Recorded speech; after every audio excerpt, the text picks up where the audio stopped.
Hey everyone, welcome to Prophecy Roundtable. I'm your host Doug Hamp, and with me is Scott Harwell. We are going to tackle some stuff. John couldn't be with us today. We're really bummed because he's kind of like the chaperone, he kind of like keeps us in check, so it's pretty awesome. But we hope that he has a good trip right now, and we're looking forward to getting into the topic of the fig tree and how long is a generation, right, Scott? That's what we want to kind of touch on today. This was really inspired by one of the comments in the last session that we had, and asking, what is a generation in that fig tree context? All right, so we're gonna take a look at that. And as always, we may not end up on exactly the same page, though we're never too far apart from each other. But the fun part is that we get to really take a look at these things, talk about it, and then iron sharpens iron, so we both learn some more. So, Scott, I'll go ahead and read the passage, and then we can start chewing on it. Does that sound like a plan? You're the boss, man. All right, let's do this. All right, so this, of course, is from Matthew 24. And Jesus, the disciples have asked him, okay, Lord, so tell us, tell us, when will these things be, and what will be the sign of your coming and of the end of the age? So he goes through a whole bunch of stuff, talks about the abomination of desolation, and he says, all this stuff is going to happen as lightning comes from the east and flashes to the west. So also will the coming of the Son of Man be. Wherever the carcass is, there the eagles will be gathered. And then he seems to give a little bit of well, I won't go into that. I'll keep going. All right, it says, now learn this parable from the fig tree. When its branch has already become tender and puts forth leaves, you know that summer is near. So you also, when you see all these things, know that it is near at the doors. Assuredly, I say to you, this generation will by no means pass away till all these things take place. All right, so where should we start, Scott? I mean, there's a lot of fun stuff in there. Well, I mean, in the past week, I've converted to full-blown preterism, so that means that Jesus returned during that generation.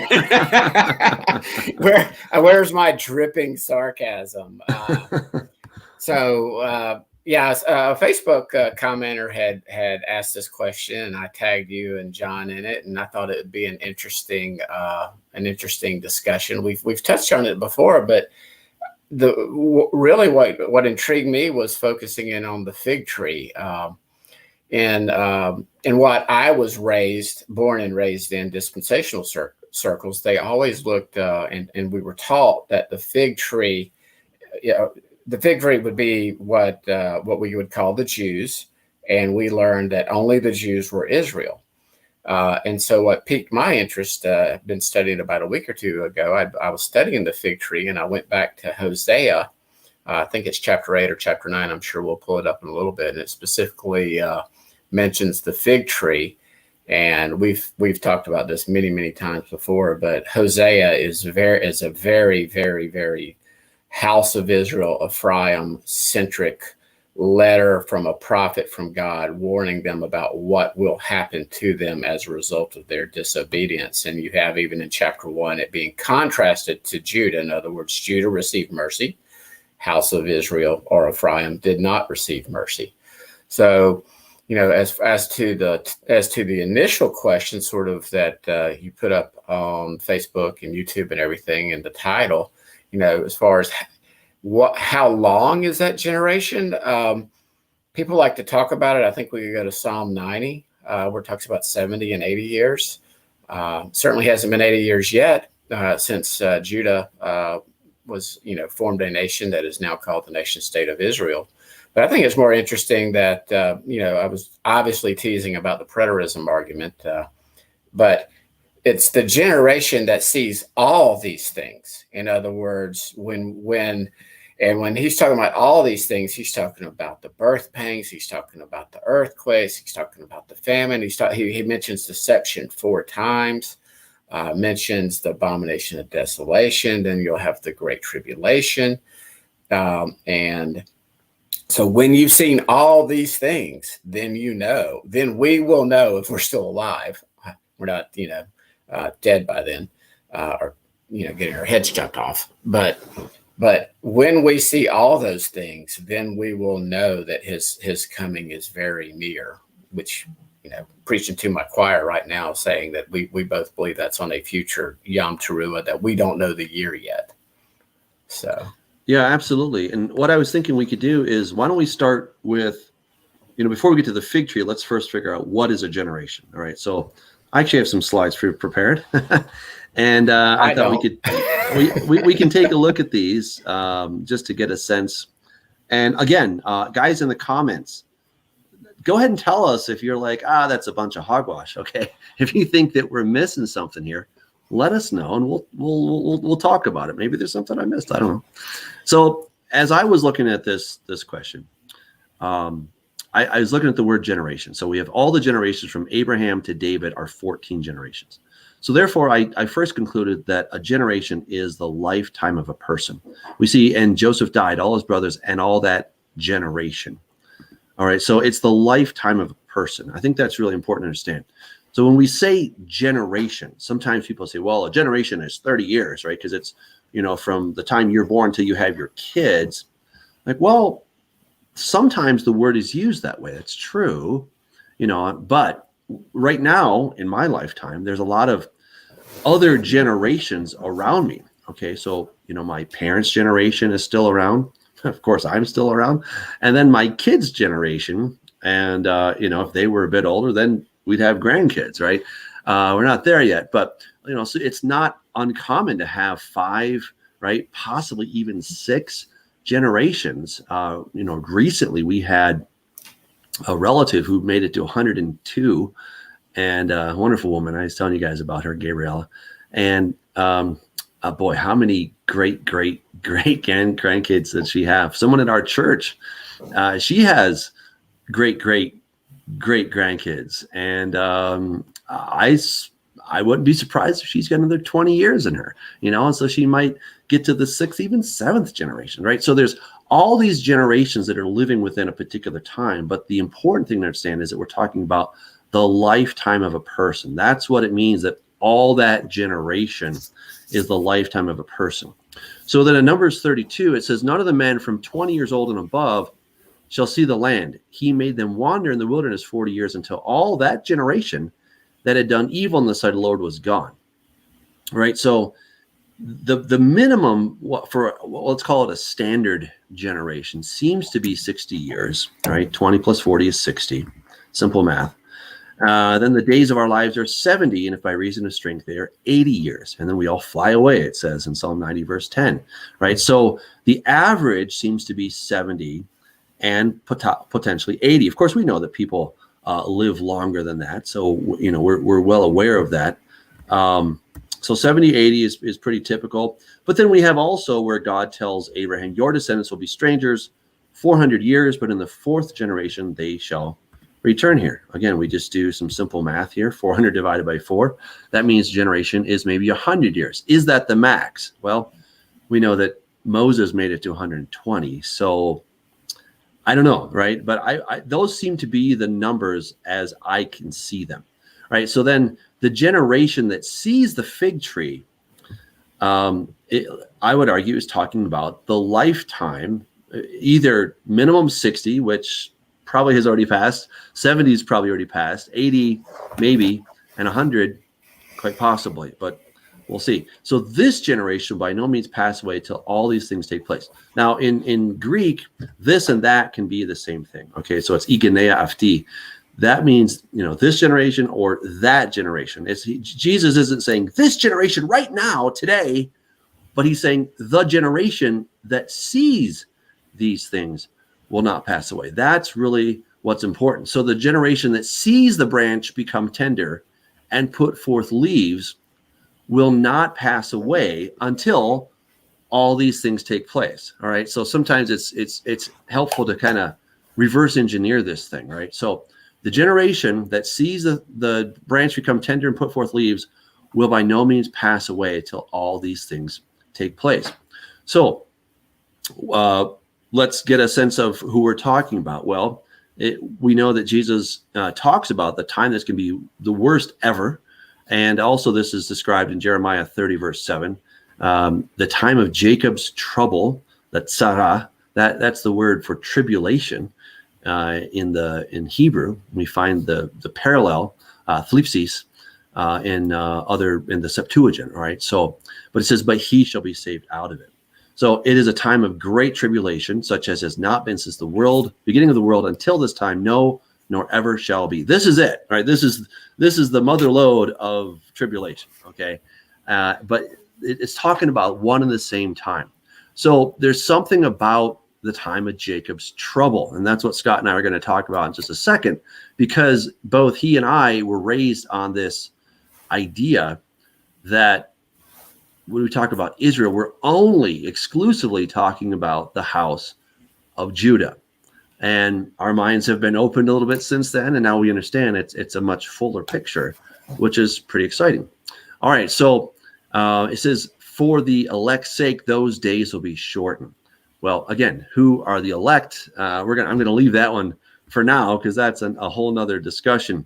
So I'm going to stop there for now, Scott. That'll at least give us something to chew on. I've got more slides in just a second that we can get into, but I don't know what are your thoughts. I'm going to kind of look through the chat and see what people are getting a sense of.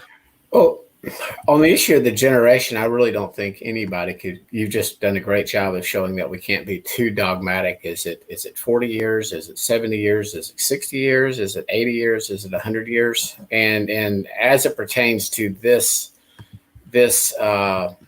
prophecy, as far as the metaphor that Yeshua used, I don't think it really matters too much, but there are some, and I'm certainly not going to discount them, that do look at Judah being gathered and the nation state of Israel being formed as an important date in 1948. So I don't discount it, but we talked yesterday, yesterday on the phone about this. I believe the fig tree blossoming is not only Judah being gathered, not only the number of Jews that have come to faith since the late 60s and in the 70s, and even now with ministries in the modern nation state of Israel, many more Jews are now coming to place their trust and have the testimony of Yeshua, the testimony of Jesus. Where I compare that with is back in Isaiah 8, where it talks about both houses stumbling. And not only do we have many in Judah that are now coming to faith in Yeshua and having his testimony, plus they keep the Torah, they keep the law. A lot of them have a lot of add-ons, but who are we to cast stones? But I look at it as the house of Israel is now blossoming and returning to the faith once handed down to the saints, actually believing what Jesus taught in Matthew 5. And the fact that you and I and others in America and around the world we are keeping the feast, as Paul said. We are trying to walk as Jesus walked, as far as the appointed times. We are understanding now that Yeshua is and was the Word. He was the one that gave his Torah to Moses. And definitions for what is food and what is acceptable for people that are called out of the nations is applicable as much to us today as it was for the mixed multitude and the stranger and the sojourner that chose to become part of Israel and enter into the initial covenant, in Exodus 19. So I believe that both houses represent the fig tree. Maybe we could go to Hosea 9 real quick. I think it's Hosea 9 and 10. Yeah, absolutely. How about I just bring up the slide? Yes. Oh, amazing. You had it in your slide. I don't know how you figured that out. I'm prepared, dude. All right. So, so let's look at the fig tree. Now learn this parable from the fig tree. When its branch has already become tender and puts forth leaves, you know that summer is near. All right. So here he's speaking to the house of Israel in Hosea 9. Verse 10, I saw your fathers as the first fruits on the fig tree in its first season. That is huge. The same in Joel, but talking about the house of Judah. For a nation has come up against my land. He has laid waste my vine and ruined my fig tree. And then in Jeremiah 24, this is just, I don't know, months or years before the fall of Babylon by King Nebuchadnezzar. And obviously the house of Judah is going to be taken away at this point. This is where the Lord says to Jeremiah, what do you see, Jeremiah? And I said, figs, the good figs, very good. The bad, very bad, which cannot be eaten. They're so bad. Thus is the Lord, the God of Israel. Take like these good figs, so I will acknowledge those who are carried away captive from Judah, whom I have sent out of this place for their own good into the land of the Chaldeans.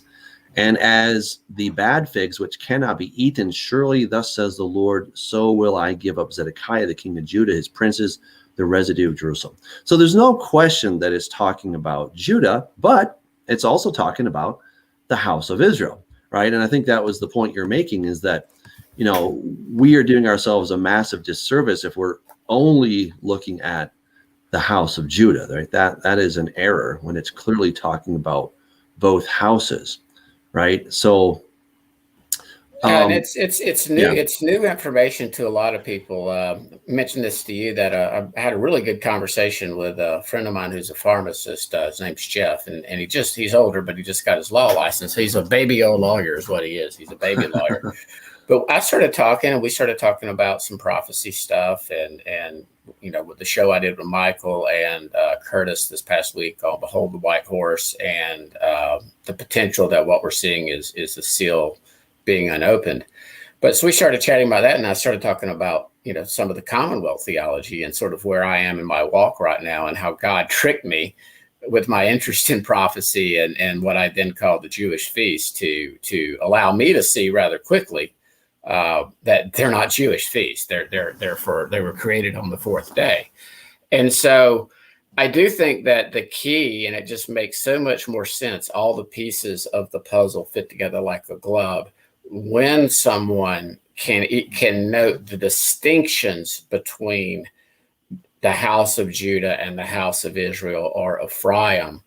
And as when we did our Proclaim the Way seminar, Doug, I did a fire hose for about an hour, but I showed that even under King Saul, Judah and Israel are counted separately as far as their number of troops or number of soldiers. Even under King David, it would say things like, and all of Judah followed David, and Israel followed Saul's son. When Absalom's rebellion, it's like Israel followed Absalom, Judah followed David. So you see these distinctions, and we even see the distinctions when King Solomon is reigning, when there's no civil war. That was like the only time there wasn't a lot of infighting.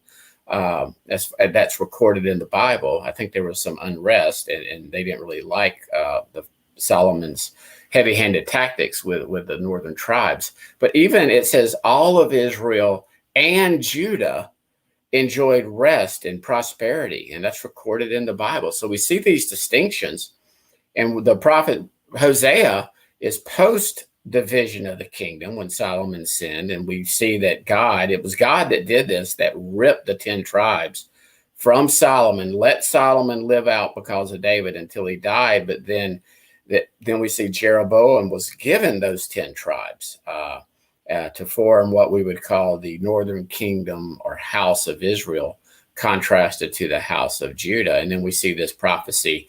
Hosea and Amos are the two prophets that were testifying directly to the house of Israel as a result of their apostasy, their sin, them creating their own feast days, their idolatry, them creating their own priesthood. Hello, Roman Catholicism says hi. I mean, we inherit it and we get it. We get it through our ancestors. So this house of Israel, we have a habit of liking to take his word and then add things to it and take things away that we just, for whatever reason, don't like, or maybe to make the true faith more palatable. But yeah, if you go back, if anybody's watching and questioning this, just go read Hosea 1 through the end of Hosea and go back. We didn't rip this out of context. Doug didn't just we started in verse 10 in chapter 9, but go back to verse 8 where it talks about Ephraim was a watchman. That is a short term for the house of Israel, those 10 tribes, also called the house of Joseph in Ezekiel 37. If and when one sees this, and as it pertains to this fig tree, we see that this fig tree is so much larger than just Judah. It no doubt includes Judah.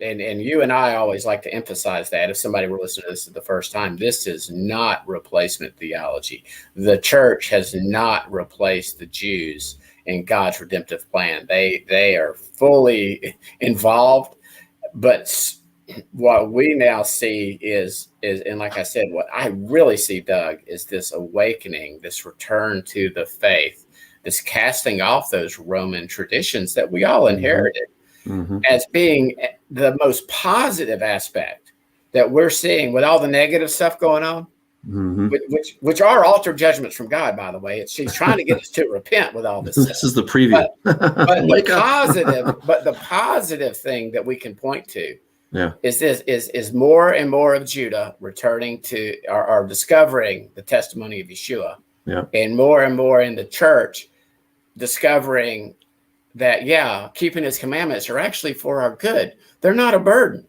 They're kind of fun, actually. Yeah, absolutely. I mean, I think this is really huge. Well, let's go, since we're kind of doing this in the backwards order, which I think is cool. It's good to reverse engineer things once in a while. So let's take a look at some of these scriptures, right? So I'm going to go back just a little bit more here. So Ezekiel 38 talks about this people. They're going to come. Let's see. Let me skip all that. So Ezekiel 38. After many days you'll be mustered. In the latter days you will go against the land that is restored from war. Shovevet mecherev. Right. So it's literally brought back from the sword.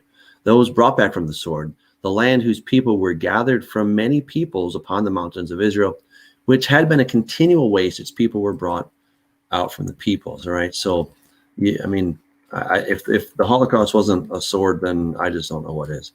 All right. So for me, this is a huge thing, that this prophecy could not be fulfilled until you at least had a presence in the land. I think that's super important. I'm going to skip all that stuff.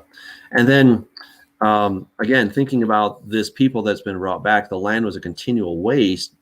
So he has this parable, because what does Jesus tell us to do? Learn the parable of the fig tree, right? Learn the parable of the fig tree is literally what he's commanding us to do. So let's do it. The land, let's see, a certain man had a fig tree and planted in his vineyard, and he came seeking fruit on it and found none. Then he said to the keeper of the vineyard, look, for 3 years I have come seeking fruit on this fig tree and find none. Cut it down. Why does it use up the ground? Now, 3 years sure sounds like the amount of time that Jesus was walking on the earth teaching. I don't know. Maybe that's just coincidental. I don't know. He says, sir, let it alone this year also until I dig around it and fertilize it. And if it bears fruit, well, but if not, after that, you can cut it down. All right. And so that's the parable of the fig tree. We're to learn from this. And then the very week before he goes to the cross, they're going along, and it says, seeing a fig tree by the road, he came to it and found nothing on it but leaves, and said to it, let no fruit grow in you ever again. Immediately the fig tree withered away. Wow.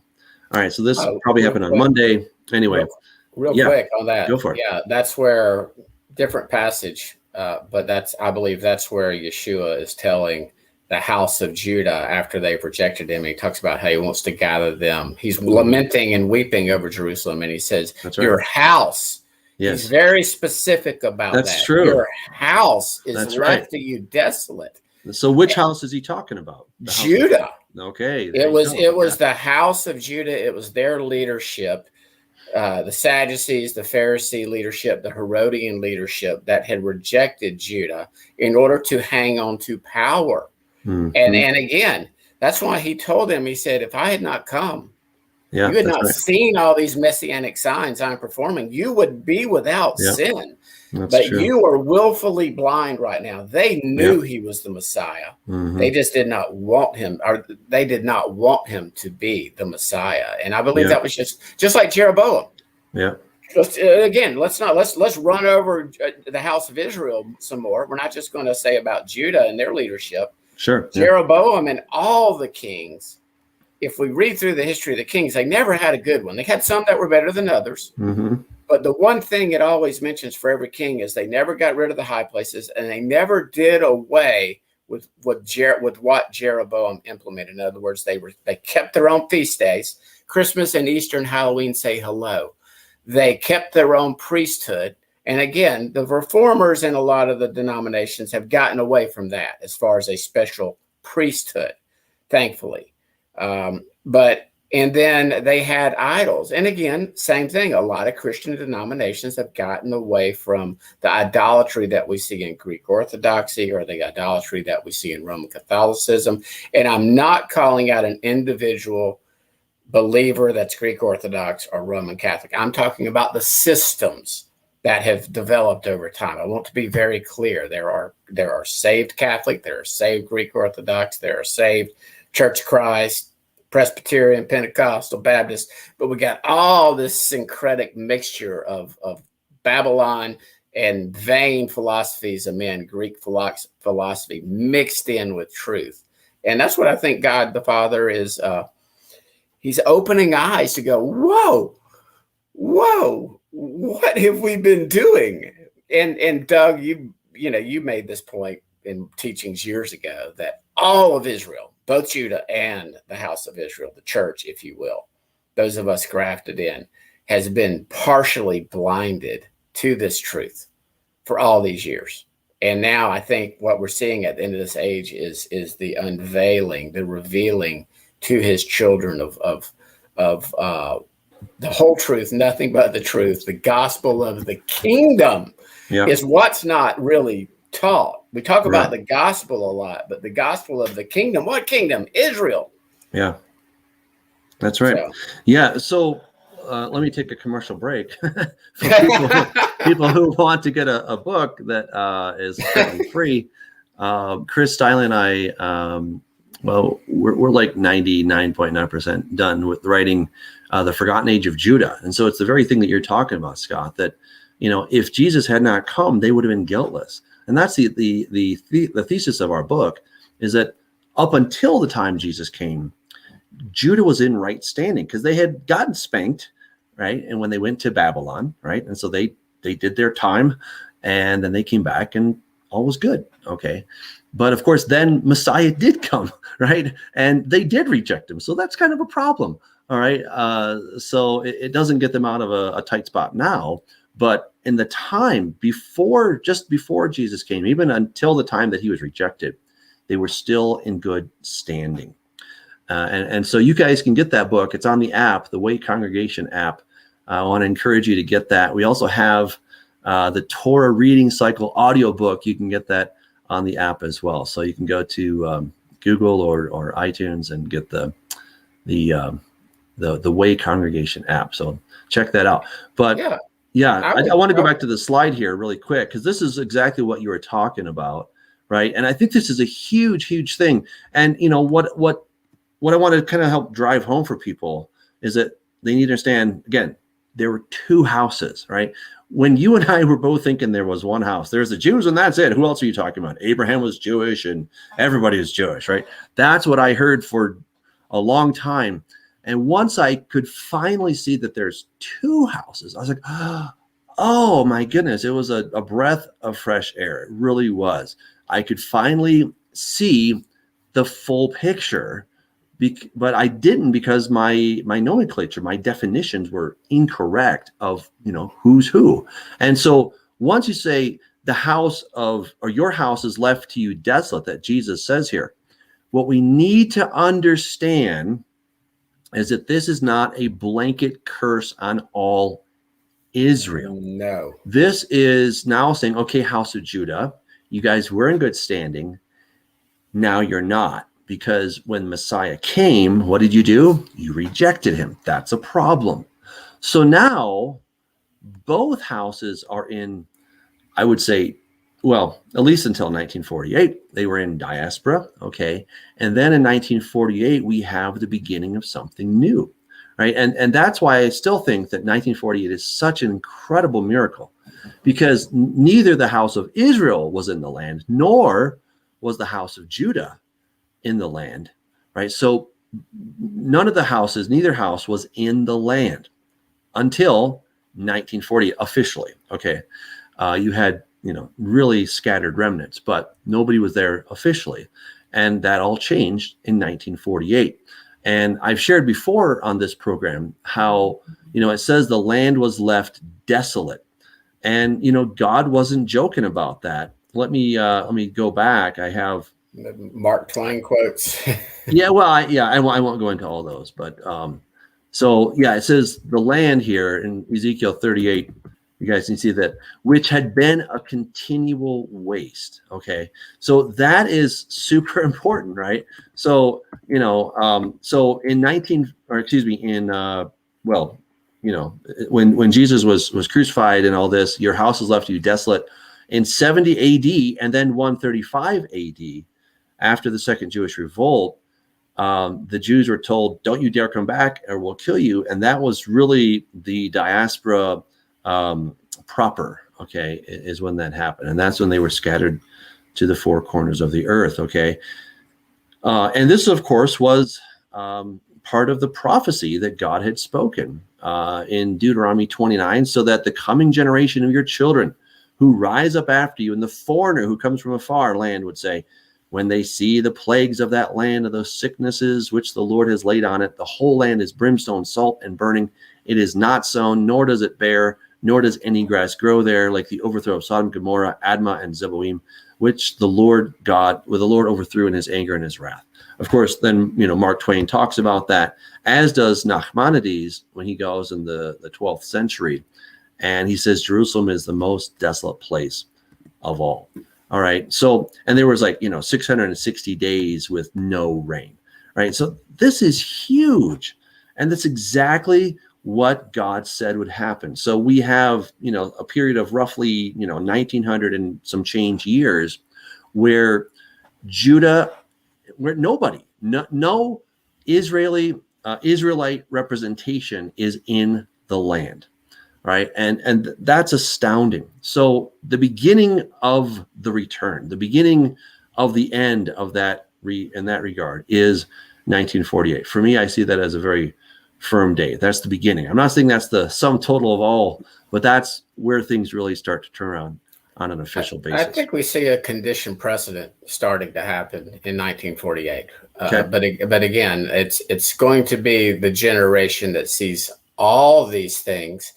And I will say this from Matthew 24, I don't see, as far as, what will be the sign of your coming and the end of the age. Okay. We certainly can agree on Judah being regathered back, being very, very important and very significant.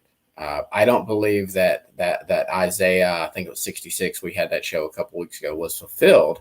I believe it looks like a precursor, a condition precedent to it being fulfilled at the very end. Just like Zechariah, I think Zechariah 12 through 14, condition precedent for Judah to be in the land, for them to, be attacked by the hordes from that we see in Zechariah and we see in Ezekiel.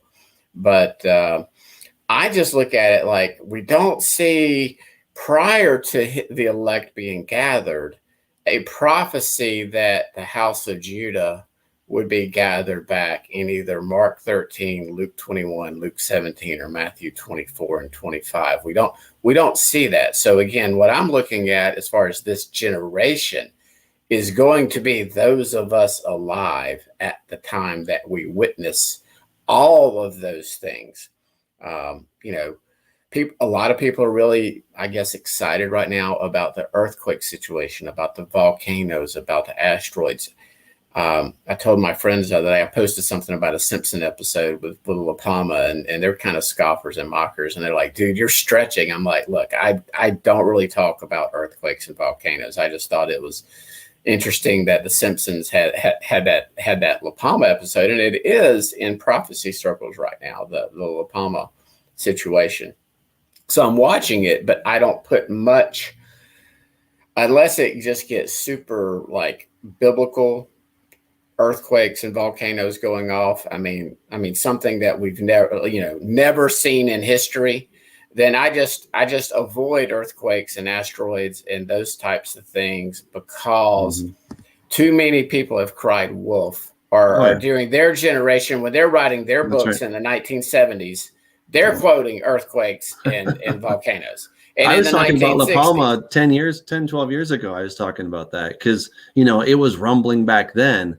One of these days it's going to blow up, but we don't know when, right? That's part of the problem. But again, if we had Hawaii, La Palma, Japan, Iceland, Greenland, and all these everywhere around the world, Doug, all of a sudden starts like going nuts. Yeah, I think at that point in time, I'm going to pay more attention to volcanoes and earthquakes and wars and rumors of wars. These things that have happened throughout history, through every cycle. But we do see that the Bible, and this is one thing I've learned from Halisa, is almost every generation can see prophecy being fulfilled. And that's what's sort of so cool about it.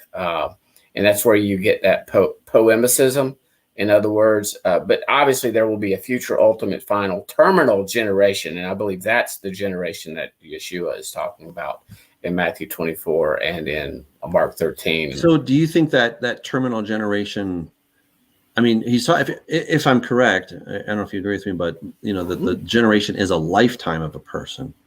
And nowadays, a lifetime is about 100. You don't really go too much beyond that. So if 1948 were the beginning of that, or do you not see 1948 as a? I see it very important as an apologetic, as a proof that the Bible is 100% true and accurate. But in the context, if we just look at the text, I see nothing in Matthew 24. Other than the fig tree. And again, the fig tree being both Judah and the house of Israel. So let's explore that. Yeah. Let's explore that. Okay, so when the fig tree buds, so the traditional interpretation has been when the modern state of Israel, aka Judah, comes back, then hey, look out. But now we're saying, okay, but there's also the house of Judah. The house of Israel. That's what I mean to say. Now there's also the house of Israel. So how would that factor into this fig tree thing? What would you see there as far as that being a fulfillment? Our deceased brother, Rob Skiba, who we differed with on some issues, but who cares? He's that didn't keep him out of the kingdom. He's under the altar right now, awaiting his resurrection. But he did some great teachings about the Ephraim awakening, the explosion. So many people, I was late to the party, but I didn't start seeing this until fall of 2017. There was another explosion right about that time, by the way, as far as people that were believers in Jesus, but had been brought up in either a dispensational system or a replacement theology, Reformed theology, Roman Catholicism, Greek Orthodoxy, that all of a sudden just started to return to the biblical feast, started to keep Sabbath. Doesn't make us better believers in Yeshua. Not at all. It's just we're understanding that those commandments are not optional, and we should not treat them as like a cafeteria style buffet line. That there is no distinction between the moral and the civil or the ceremonial law. That's just made up doctrine to justify following Rome on Sabbath and Christmas and Easter, as opposed to the Moedim, the appointed times of God. So I see that being very, very, very, very, very, very, very, very extremely prophetic of this fig tree budding. In addition to, like I said before, I can't keep on, can't minimize it. The number of Jews that are now placing their faith in Yeshua. And you know what, Doug? This is what I believe. I believe one of the reasons a lot of Jews are now placing their faith in Yeshua are people like Halisa Elwine that would go over there and have these conversations about honoring Shabbat, about keeping the feast. The fact that we're doing it, the fact that in Birmingham, Alabama, Southern Baptist country, there are hundreds of people now that are starting to observe the feast and keep Shabbat and understand that God's law is eternal. And Jews are seeing that. They're going, wait a minute, why are you doing these things? Well, because I too have faith in the God of Abraham, Isaac, and Jacob.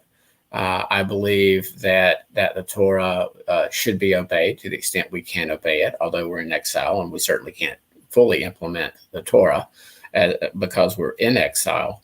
But that is the fig tree blossoming on both houses, both branches, the Judah side. And they're now seeing that the Messiah is not some law abolishing, pig eating, anything you want to eat Messiah. No, he is the word. It was his Torah. It was his word that was spoke to Moses. It was him that spoke to Moses out of the bush. It was him that was the angel, the messenger that talked to Joshua. He's the right arm. He is Yod He Vav He incarnate. And when and they're seeing Christians all of a sudden say, yeah, we also believe that everything in the Torah is true.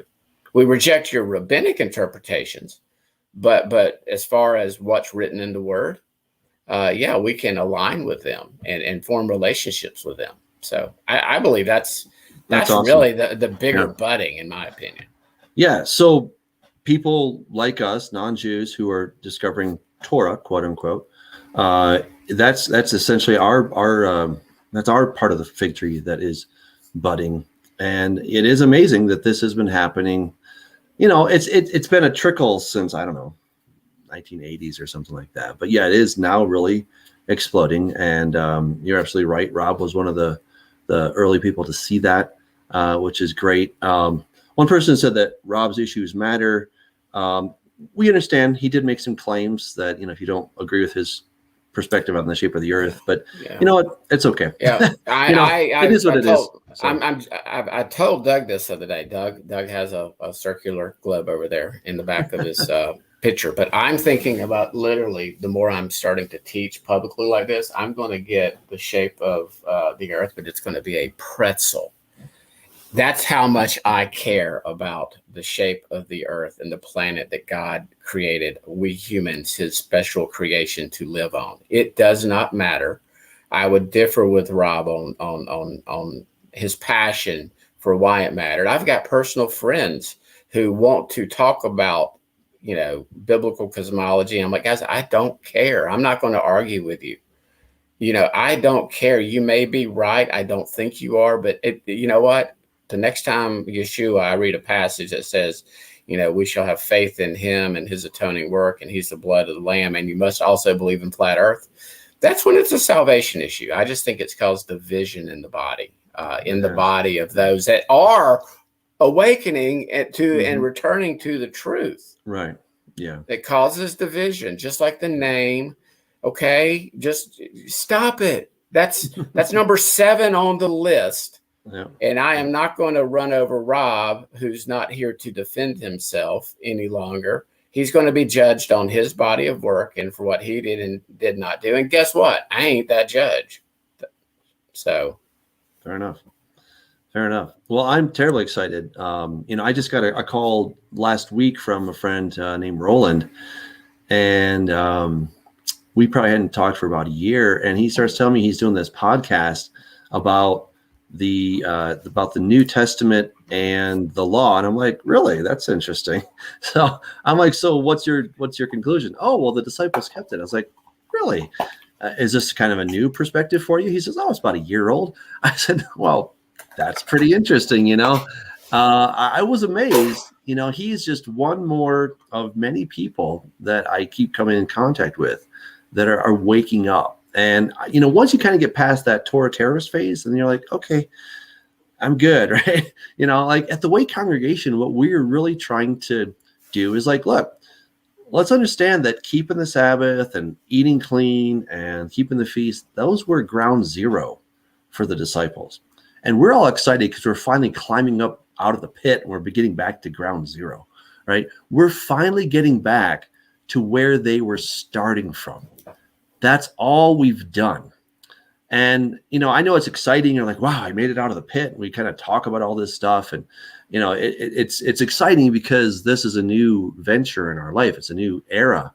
But as far as Christian living goes, the disciples were doing those things. And then they were going out as disciples of Messiah.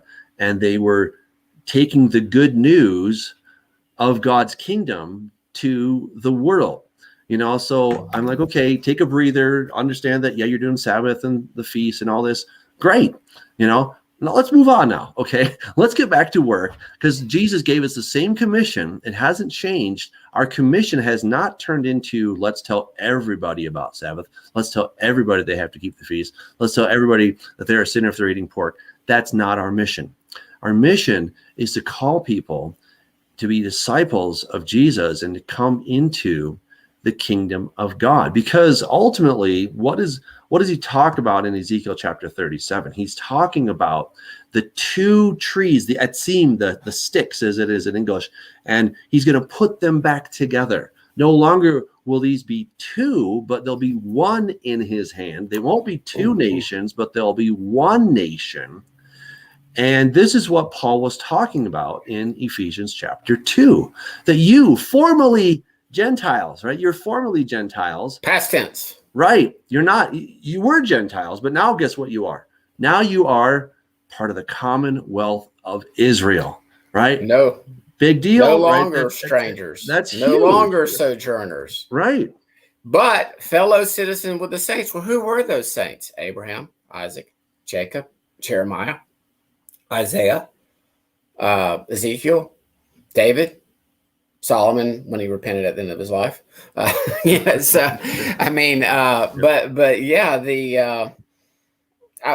shoot, I lost it there. But I had a great point, but obviously it wasn't that wonderful, or else I would be able to remember what I was going to say. But yeah. Well, I wanted to make a comment because I see that JJ is in the chat room, and JJ, we're always glad to have you. I want you to know that, even though we see some things differently on the timing of the rapture, but just so you can kind of understand our heart. Again, both Scott and I were pre-tribbers. We grew up that way, and that was the most exciting thing ever. And but then once we finally understood that we have become part of the commonwealth of Israel. Right, we're not these two different things, but we who were Gentiles, who were part of the nations, who were pagans, and now we've been adopted into the commonwealth of Israel. That means that we're not talking about ethnicity. That's part of the problem here. We're not talking about ethnicity. We're talking about nationality, and I think America is a pretty good example of that. And America, right? Let's forget about all the illegal aliens and stuff for just a moment. Let's just say that everybody here is a citizen, okay? But we have Italian Americans, we have Chinese Americans, we have African Americans, we have Mexican Americans, right? I'm a European American, and the list goes on. But as far as America goes, we still hold on to those ethnic differences, those cultural differences, sometimes linguistic differences. But as far as nationality goes, we carry a U.S. passport. Okay. And sometimes when, it's been suggested that certain people groups should go back to where they came from. It's like, hey, they only have one passport, right? There's no other passport. They have an American passport, and that's it. That's the basic analogy here, is that when we come to Christ, we're taking that pagan passport and he's ripping it up. And now he says, okay, here's your kingdom passport. You're now a citizen of this kingdom. Doesn't matter where you came from. You hold on to all that ethnicity kind of stuff. You hold on to your cultural, linguistic kind of stuff. All of that is still you, but now nationally, you're part of this nation, the nation of Israel. And I'm not only talking about the modern state, but I'm talking about God's kingdom of Israel. Okay.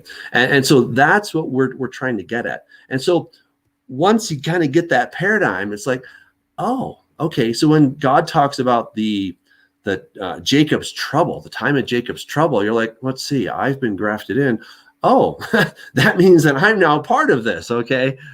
Now it's starting to make sense. And let's kind of drive this home a little bit. I want to take us over to Hosea chapter 5, because this is really talking about this very topic. And I think it'll help to clarify some of these ideas that we've been talking about. I'm going to start right back here in verse 13. When Ephraim saw his sickness and Judah saw his wound, then Ephraim went to Assyria and sent to King Jareb, he cannot cure you nor heal you of your wound, for I will be like a lion to Ephraim, that's the northern kingdom, and like a young lion to the house of Judah. This is both houses right here.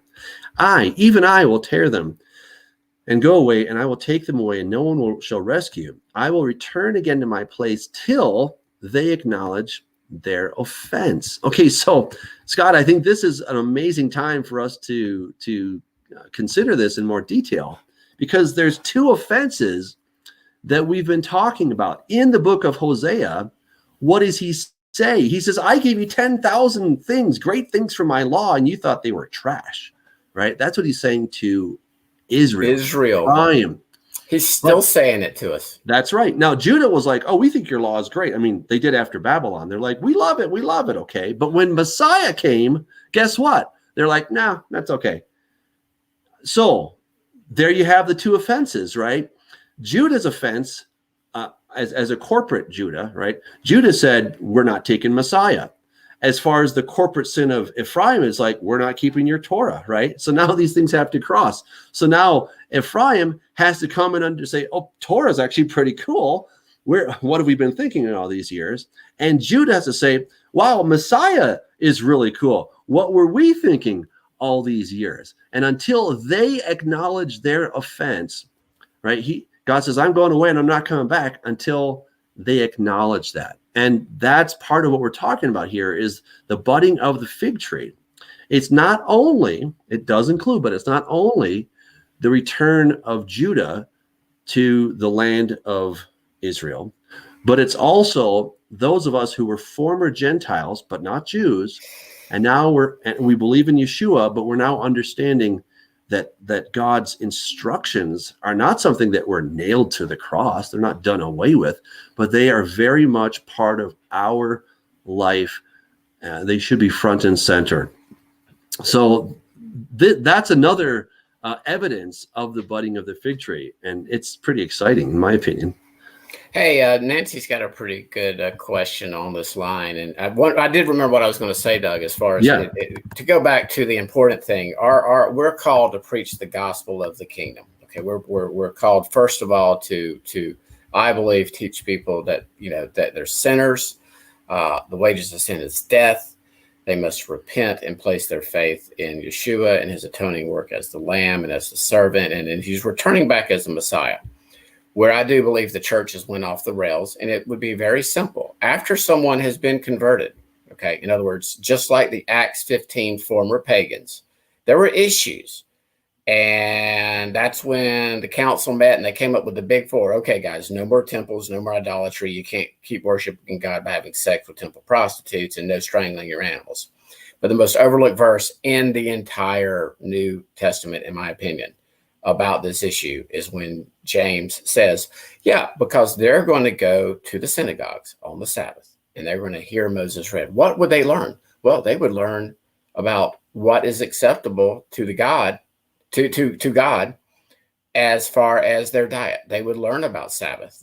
You're not born knowing about the Moedim. You're not born knowing about the feast. They would learn these things. They would learn the law and how to treat others. They would learn how God expects to be worshiped and honored. And that's what they would learn. And that's what we have not learned in church for the most part when it comes to a few, I believe, major issues that does not please God. He's not happy. But I think he's very happy that his children right now are awakening to this and returning to the true faith. As long as we don't start stabbing each other in the back because we differ by a month or so on the calendar, we differ by a syllable or two on his name, or we differ about the shape of the earth he's created. We just need to avoid that seventh sin, that list that God hates, and it's a person that causes division amongst brothers.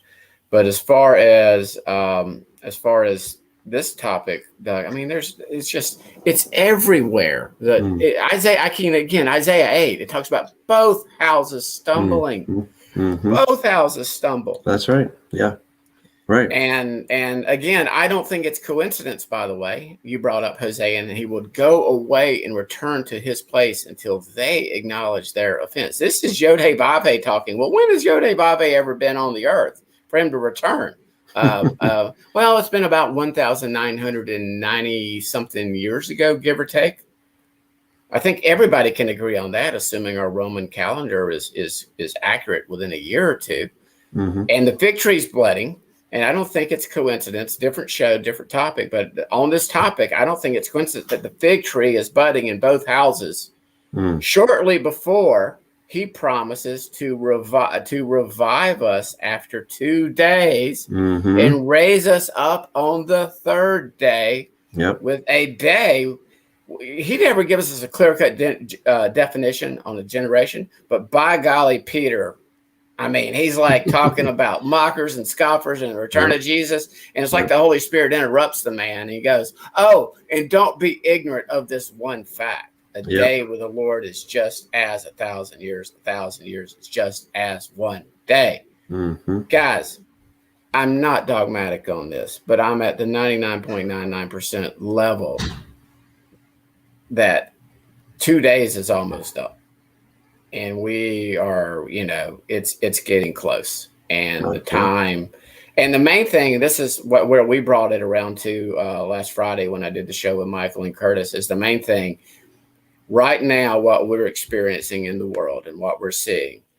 And even if things get worse, it's still, God is gently flapping his wings. He's gently calling people for now to repentance. And he's wanting his people come out of her, speaking of Babylon, the harlot religious system. My people, so you don't share in the plagues. That's why I'm more passionate about this. Not to beat up my friends over bacon or over not honoring the Sabbath. I mean, 98% of the believers I know still are in traditional church, but that's my heartfelt concern. So, yeah, well said. Let's get to Nancy's question. She says, I have a question. Those of us who are grafted in, what tribe will we be? In Ezekiel 47, it talks about a sojourner. How did it happen when they came out of Egypt? Yeah. We're not told in the text, but when she pointed that out, I noted that Caleb, which I don't think it's coincidence, that Caleb, who was not even a DNA Jew, that we can tell from the text, his father was a Kenizzite, was grafted into or immigrated into or placed into the tribe of Judah. And again, that's a perfect example. I believe Caleb was one of the mixed multitude. In other words, the mixed multitude would have been Egyptians. It would have been those from the other nations that came to Egypt and maybe settled down in Egypt and never left. Or were passing through. It was a huge, thoroughfare for business. I mean, this was the main pipeline. Right, this is the New York City or whatever it is nowadays of international business. You almost certainly had to go through Egypt at some point. Yeah, so it may be that people got stuck there during the plagues. It could have been, and we know by the seventh plague, a lot of the Egyptians and probably the sojourners and the strangers and those that were residing in Egypt started to get the memo. Hey, this God of Abraham, Isaac, and Jacob, this Moses prophet is talking about. We've seen the first 6. We're going to bring our cattle in before the hell destroys us. I don't think it's not a coincidence that the other spy out of the 12, there were 2 spies that gave a good report.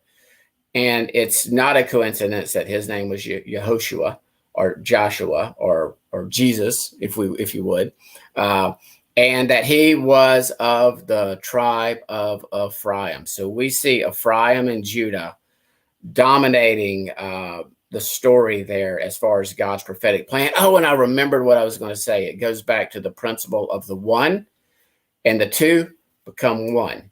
And we see that in the creation account. And by y'all, I did not see this myself. This comes straight from Halisa L. Wine and her teaching on the creation gospel, which I highly, highly recommend.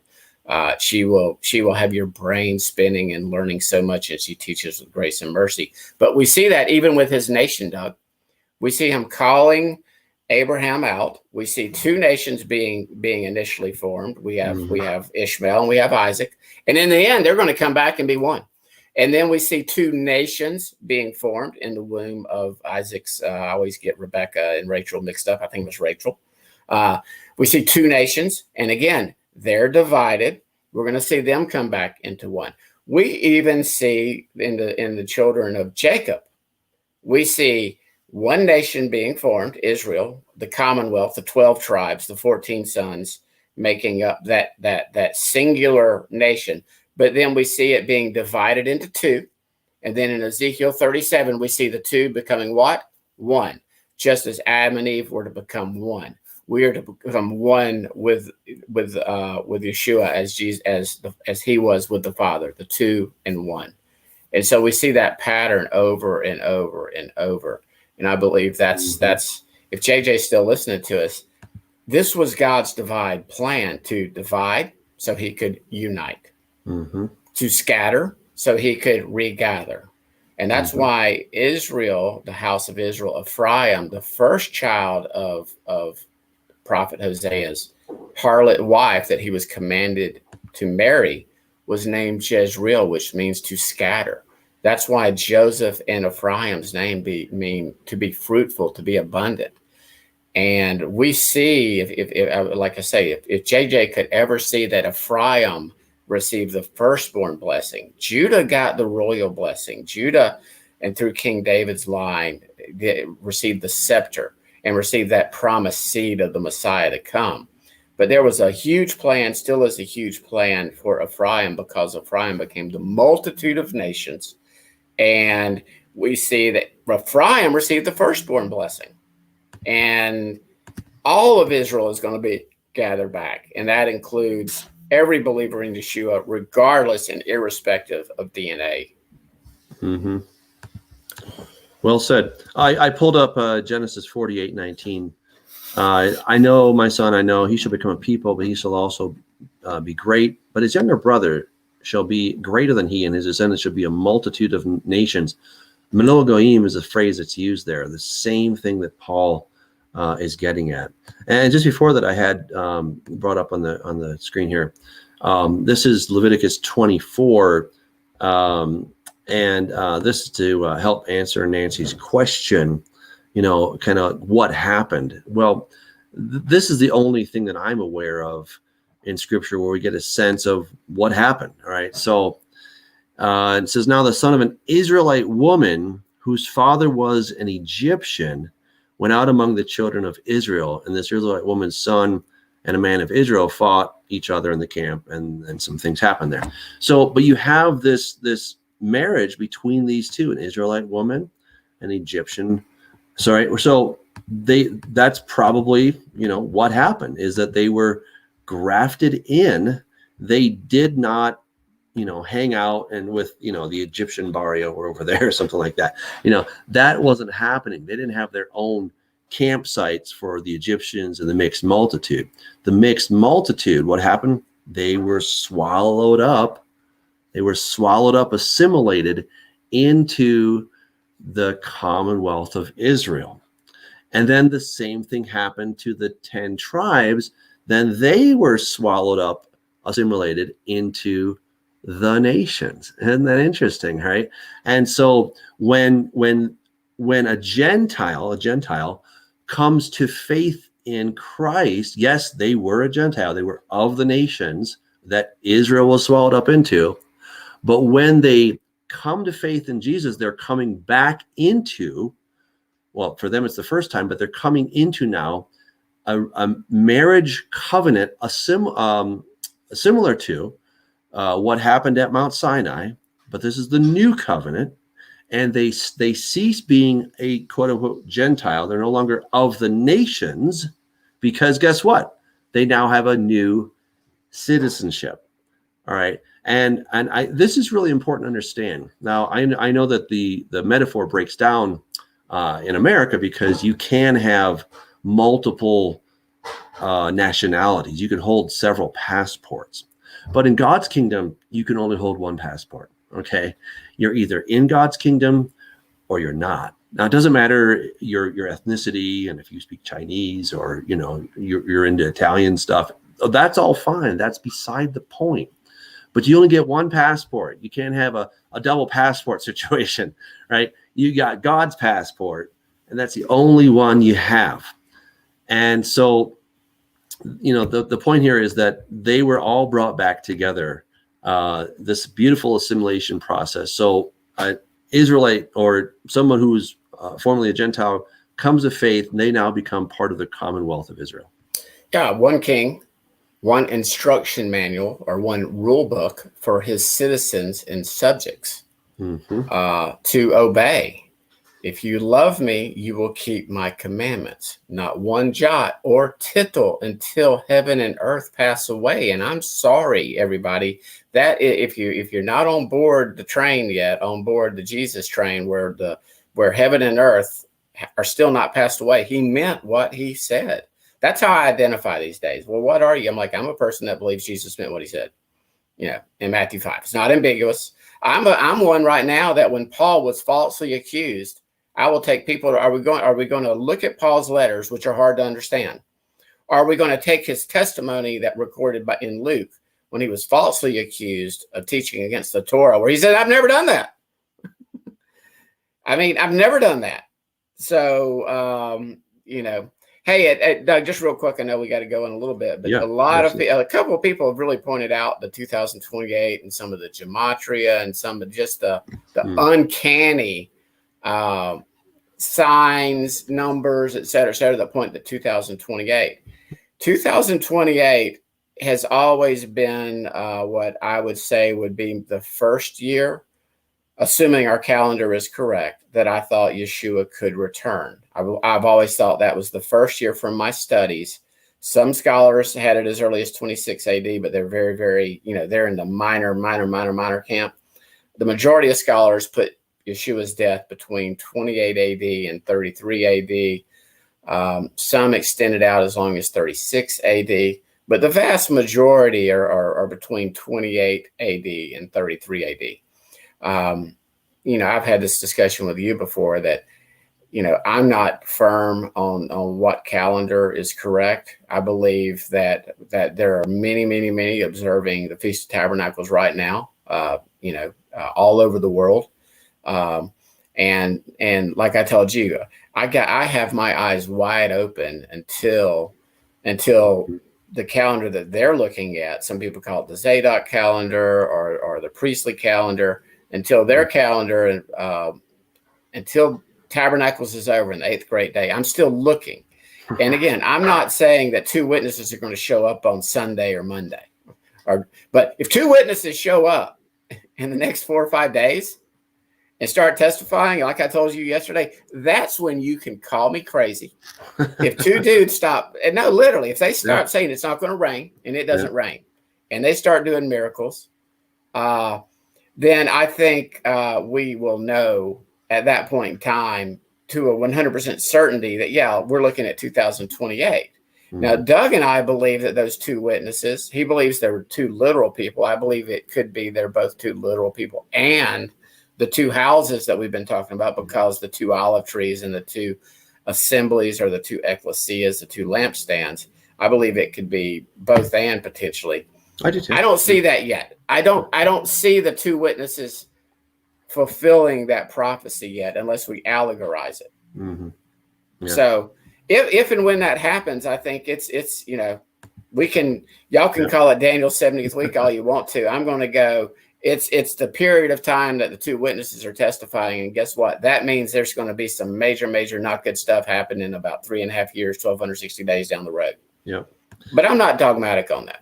All right. I wanted to get to Nancy's follow-up. She says, so we won't be Benjamin or Reubenite or Asher or Dan.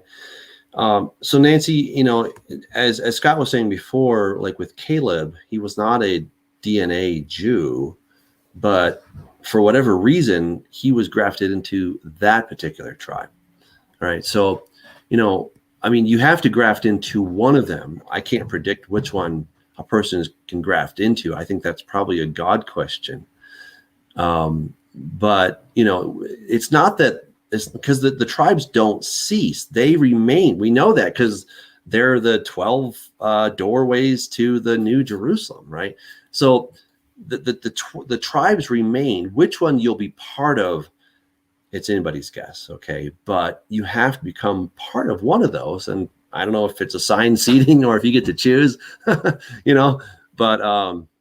you'll be part of one of them. So that'll be fun. Oh man, well, this has been a great hour. Thank you, Scott. Well, I can't believe it's over again. Well, we got one more question. Let's see if we can take it. All right. Well, this is our last question, guys. Then we're going to call it a night. This is from Brian. Could Christ be in view instead of Antichrist in Daniel 9:27? No. Yes. He's wrong. No. You guys are following the Jesuit and Rivera. No, go back to last week. We took care of this.